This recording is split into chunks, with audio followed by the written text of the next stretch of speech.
All right, now I'm winding the story on 30 years from the collapse of Chartism, and I want you to picture a scene that took place down there on the platform of Waverley Station here in Edinburgh. I want you to picture a steam train and a crowd of people, and leaning out of the train window, making a speech, whipping up the crowd, hoping for their votes, a grand old statesman, the Liberal politician William Gladstone. He was up here fighting what's become known as the Midlothian Campaign of 1880, and it's famous as Britain's first recognisably modern election campaign.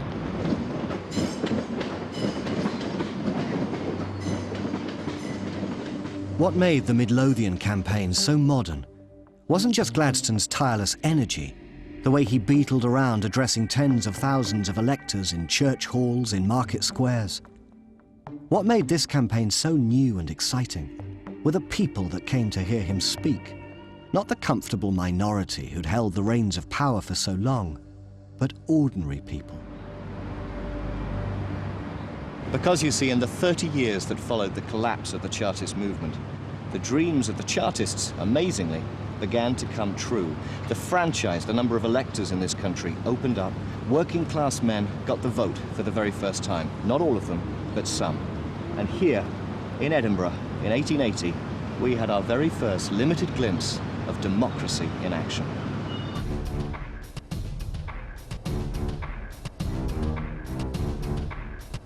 Why, though, this transformation? How was it finally that the vote moved into the hands of the working class? Well, to understand that, we've got to understand how things had changed generally in the course of the 19th century. And to do that, I'm going on a journey into the very bowels of Edinburgh's Old Town. Nowadays, Edinburgh is such a refined, genteel city. It's hard to imagine this place as it once was. But back in the 1840s, the Old Town here was notorious. A grim, polluted, overcrowded slum. It smelt so bad, Edinburgh's nickname was Old Reekie. I'm in a section of the old Edinburgh slums that, rather than being pulled down, were actually built over. So I'm under the streets now of present-day Edinburgh. And what we've got down here is a historical time capsule, a glimpse of life as it was lived by the poorest of Edinburgh's poor. And it's a chilling, quite distressing place. I've read accounts of cellars like these, crammed full of more people than you'd find in the cells of the local prisons. Disease, destitution, prostitution, crime, this kind of squalor dragged people down. Now, to rewind, what was Chartism about? Chartism was about winning the vote so that ordinary people would have the power to improve these miserable conditions. But Chartism had failed. Parliament had slammed the door. And the question now for the working class was, what next? And I think at this point, most people simply turned their backs on Parliament. The campaign for the vote fizzled out. People realized Parliament wasn't going to help them. If they wanted to do something about their lives, they'd have to help themselves. Self-help. That was the title of a book published in 1859 by a Midlothian man with the curious name of Samuel Smiles. He'd studied in Edinburgh. He'd joined the Chartists. But in the 1850s, he'd lost his faith in parliamentary reform. And he'd written the book that would become, after the Bible, the #1 bestseller in Victorian Britain. It preached the virtues of thrift, industry, progress. It called on ordinary people to rise out of hardship, to better themselves, to become respectable. It was the textbook of the Victorian age.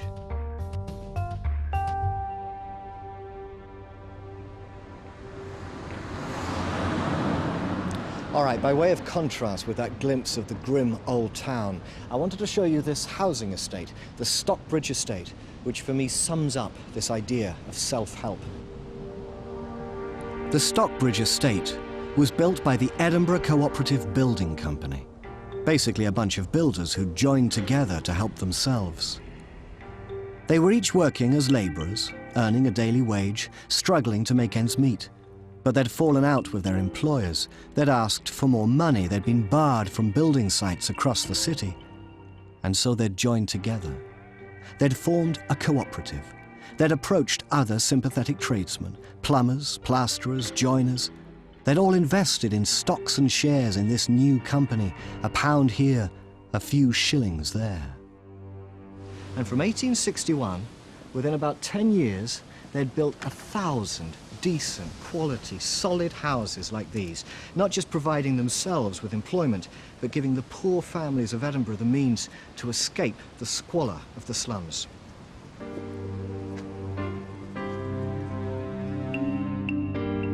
You look at the map of Edinburgh today, you can still see the dozen or so colonies, little pockets of housing, row upon row of well-constructed, affordable terraces, all built by the Edinburgh Co-op. They're still called the colonies. Why? Because their symbol was the beehive, a metaphor for hard work and industry. And in that one image, you can see the transformation that's come upon the Victorian working class. All that anger in the Chartist years, translated now into a buzzing, purposeful energy. It was this transformation in working culture in Britain that actually changed the whole equation in the story I'm telling, the balance of power between ordinary people and the ruling elite. Why? Because the ruling elite looked at the working classes now and they didn't see a threatening mob anymore. They didn't see a swinish multitude. They saw a class of solid, industrious artisans, and they learnt to respect them. They came to think of them as the backbone of England. And once the fear was gone, the reform movement could crank back into gear, led now by the very elite that had barred reform for so long. In 1867, the Tory party passed a truly great Reform Act, hailed at the time as the leap in the dark. The franchise was doubled to include now skilled working men in the towns and the cities. You know, what I think the ruling elite had finally come to understand was that democracy doesn't weaken a nation, it makes a nation strong. It's when people aren't represented that they stand outside the fold, angry, resentful. Invite people into the fold of government, it becomes our government. You fight for it, not against it. And that, of course, is exactly what happened. Skilled workers, armed with the vote, didn't rise up and overthrow the established order. And our democracy has stayed strong to this day. And so the story returns to 1880, to the so-called Midlothian Campaign, when William Gladstone came here to ask the working people of Edinburgh for their permission to represent them in Parliament. It's said that Queen Victoria, a crushing old snob, was appalled at what she saw as this undignified spectacle. A grand old man like Gladstone on bended knee to the crowd. The fact is, this was a cause for celebration. No, this wasn't universal suffrage. Only half of men, and as yet no women at all, had got the vote. But out of a newfound confidence, our journey to democracy had finally begun.